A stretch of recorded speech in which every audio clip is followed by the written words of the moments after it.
అందరికీ నమస్కారం. నేను మీ కిరాక్ కార్పేని. రీసెంట్గా నెల్లూరు నుంచి ఒక ఇష్యూ కూడా గట్టిగా వెళ్తూ ఉంది, అది వైరల్ అవుతుంది. తెలుగు 2 రాష్ట్రాల్లో కూడా మహిళలందరూ కూడా వ్యతిరేకిస్తూ ఉన్నారు. అలాంటి తప్పుడు మాటలు మాట్లాడకూడదు అని కూడా చెప్తూనే ఉన్నారు. ముఖ్యంగా నేను చెప్పేది నల్లపురెడ్డి శ్రీనివాసులు రెడ్డి గారి తనయుడు ప్రసన్న కుమార్ రెడ్డి దుర్భాషలాడాడు, క్యారెక్టర్ అసాసినేషన్ చేశాడు ప్రశాంత్ రెడ్డి గారిని. ఇది ఇక్కడే కాదు, తెలంగాణలో కూడా చేదరిస్తూ ఉన్నారు.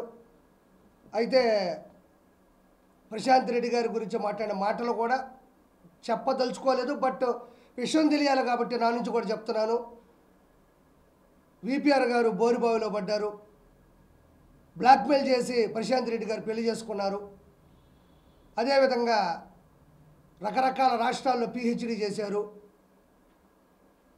ఏదో ఒకరోజు విపిఆర్ గారిని ప్రశాంత్ రెడ్డి గారే స్వయంగా చంపేస్తారు. అది నిద్రలో ఉన్నా బయట తిరుగుతూ ఉన్నా కూడా.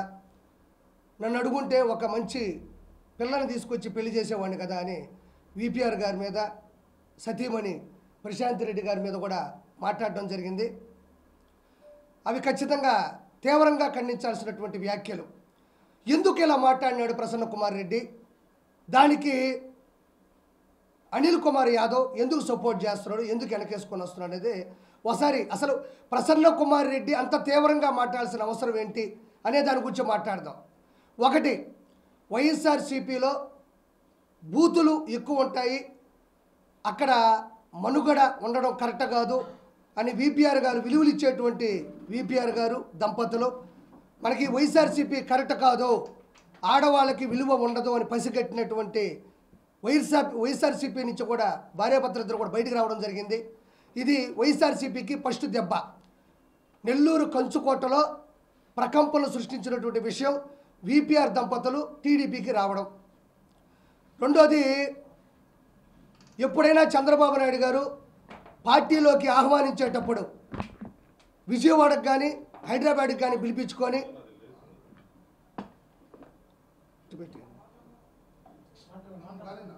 విజయవాడకు కానీ హైదరాబాద్కి పిలిపించుకొని కండువా కప్పి పార్టీలోకి ఆహ్వానించుకుంటారు. కానీ చంద్రబాబు నాయుడు గారు స్వయంగా నేరుగా నెల్లూరుకు వచ్చి కండువా కప్పి దంపతుల్ని పార్టీలోకి ఆహ్వానించారంటే అది విపిఆర్ దంపతులు చరిత్ర సృష్టించినట్టే. అది ఒక అక్కసం.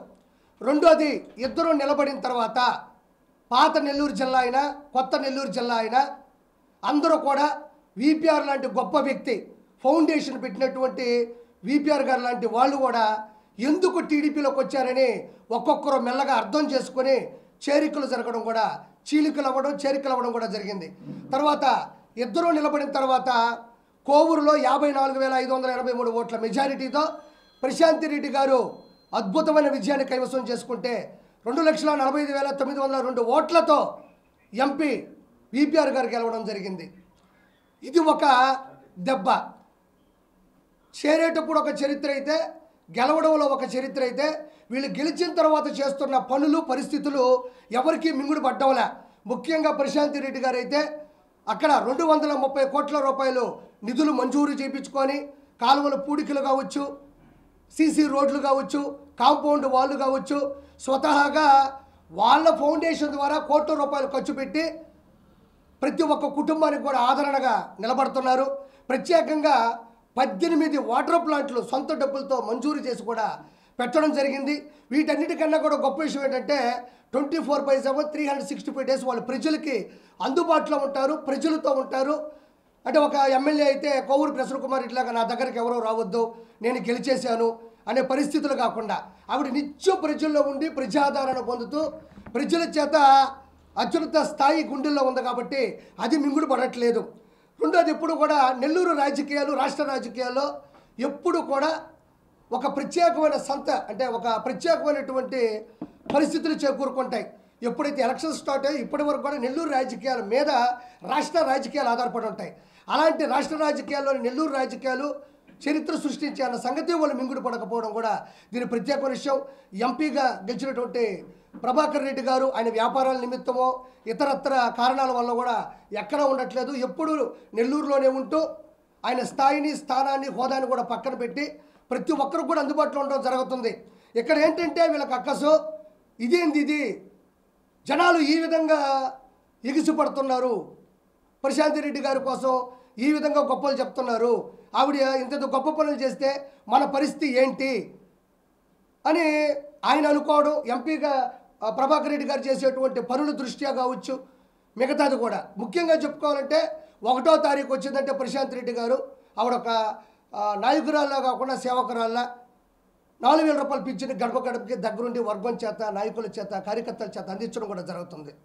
అంటే దీన్ని తట్టుకోలేని ఈ మధ్యకాలంలో ఎవరైనా రాజకీయాల్లో ఒకనొక చోట ప్రెస్ మీట్ జరిగినప్పుడు అపోజిషన్లో ఉండే వాళ్ళు ఏదైనా పొరపాటు చేస్తే అది వేలెత్తి చూపించడం అనేది కామన్. భారతదేశంలో రాజ్యాంగంలో చట్టబద్ధంగా అది వాళ్ళ హక్కు, అది వాక్కు. అలానే ప్రశాంత్ రెడ్డి గారు ప్రసన్న కుమార్ రెడ్డి మీద వ్యాఖ్యలు చేయడం జరిగింది. ఒక తట్ట మట్టి కూడా వేయలేదు, అదేవిధంగా అవినీతిలో పిహెచ్డీ చేశాడు అనింది. దానికి ప్రసన్న కుమార్ రెడ్డి ఏం మాట్లాడాలి? నేను అవినీతి చేయలేదు, నేను పిహెచ్డీ చేయలేదు, నేను ఈ రోడ్లు వేయించాను, నేను ఈ బడి కట్టించాను, నేను ఇంత కష్టపడ్డాను, మీరు మాట్లాడుతుంది తప్పు, నా మీద ఇలాంటి వ్యాఖ్యలు చేయొద్దు అని ఎవరైనా వాళ్ళని వాళ్ళు డిఫెన్స్ చేసుకోవడం కోసం కొంచెం అటాక్ చేస్తారు. కానీ ప్రసన్న కుమార్ రెడ్డి వైవిధ్యంగా పర్సనల్ లైఫ్లోకి వెళ్ళి క్యారెక్టర్ అసాసినేషన్ చేస్తూ దారుణాతి దారుణమైనటువంటి అది అసభ్య పదజాలాలతో మాట్లాడడం జరిగింది. అంటే 2024 ఎలక్షన్స్ ముందు కూడా నేను ఒక కమిడియన్ని నెల్లూరు పెద్దారెడ్డి చేపల పులుసు పెట్టుకొని నా పనేదో నాది, నాలాంటోడు ఇక్కడికి రావాల్సిన అవసరం కూడా లేదు. ఆ రోజుల్లో కూడా ఎలక్షన్స్లో గెలవాలంటే వాళ్ళు ఎంచుకునే ఏకైక మార్గం ఏదైనా ఉందంటే అది క్యారెక్టర్ అసాసినేషన్. ఆడవాళ్ళని అసభ్యంగా పదజాలాలతో మాట్లాడడం, వాళ్ళకి వీళ్ళకి లింకులు కట్టడం, అదేవిధంగా ఆధారం లేని, నిరూపణ లేనటువంటి ఆరోపణలు చేసేది వాళ్ళు మొదటి నుంచి నమ్ముకున్నటువంటి జగమెరిగిన సత్యం. అలా అంటే ఒక ఆడమనిషి గురించి అంటే ఆ జనాలందరూ ఆవిడ అలాంటిదా అని అనుకొని ఓట్లు వేయరు అనుకుంటారు. ప్రతి కుటుంబంలో కూడా ఆడవాళ్ళు ఉన్నారు, ప్రతి కుటుంబం కూడా జీవితంలో లొసుగులు ఉంటాయి, ప్రతి కుటుంబంలో కూడా వాళ్ళ పరిస్థితులు బట్టి కుటుంబాలు నడుస్తూ వెళ్తూ ఉంటాయి. ఇక్కడ ఉన్న మీడియా మిత్రులందరి కుటుంబాల్లో ఎన్నో కష్టాలు ఉంటాయి, నష్టాలు ఉంటాయి, ఇష్టాలు ఉంటాయి, కుటుంబాలు ఉంటాయి, పిల్లల చదువులు ఉంటాయి. ఎవరు కుటుంబాల్లోకి ఎవరు దూరక్కర్లేదు, వాళ్ళు ఏదైనా చెప్తే మనం వినడం తప్ప అలాంటిది వాళ్ళ పర్సనల్ లైఫ్లోకి వెళ్ళడం అనేది కరెక్ట్ కాదు. అలా వ్యక్తిగత జీవితాల్లోకి వ్యక్తిగత హరణం చేస్తే పార్టీలో మనం గెలుస్తామనేటువంటి ఒక ప్రచారం వాళ్ళది మొదటి నుంచి సాగుతూ ఉంది. గెలవకు అంటే ఎలక్షన్స్ ముందు ఇదే చేశారు, ఓడిపోయారు. మళ్ళీ గెలిచిన తర్వాత కూడా ప్రశాంత్ రెడ్డి గారిని, విపిఆర్ గారిని వాళ్ళు చేసేటువంటి తప్పుని చెప్పలేము, ఎందుకంటే వాళ్ళు ఏ తప్పు చేయట్లేదు, వాళ్ళ అభివృద్ధి వైపు, ప్రగతి వైపు పరిగెడుతూ ఉన్నారు.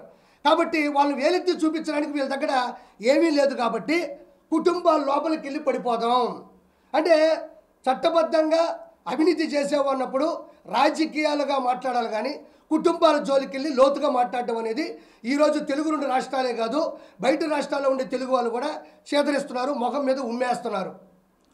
అంటే మనం అందరూ ఒకటి ఆలోచించాలి. దీనికి మొన్న ప్రెస్ మీట్ పెట్టినప్పుడు కూడా ఎక్కడ ఒక సభ జరుగుతున్నట్టుంది. దానికి అనిల్ కుమార్ యాదవ్ కాలు మీద కాలు వేసుకొని ఇతను మాట్లాడుతూ ఉంటే నవ్వుతూ ఉన్నాడు, కింద వాళ్ళందరూ చప్పట్లు కొడుతూ ఉన్నారు. అంటే అనిల్ కుమార్ యాదవ్కి అతనికి ఒక స్క్రిప్ట్ వచ్చింది. అనిల్ కుమార్ యాదవ్ గెలిచి 13 నెలలు అవుతుంటే 2 సార్లు కూడా సరిగ్గా ప్రెస్ మీట్ పెట్టలా. ఏదో మైనింగ్ గురించి, క్వాచ్ గురించి మాట్లాడాడు, ఆధారాలు లేకుండా వెళ్ళిపోయినాడు. ఇక్కడ ఇస్కాన్ టెంపుల్ నుంచి ఇటుపోయి చెన్నైలో వెళ్ళి ఫామ్ హౌస్లో కూర్చొని ఉంటాడు. అంటే వ్యక్తిగత హరణం చేయడం అనేది చాలా తప్పు తప్పు తప్పు తప్పు. ఈరోజు మనం ఇంకొక విషయం మాట్లాడాలి. విపిఆర్ ఫౌండేషన్ ద్వారా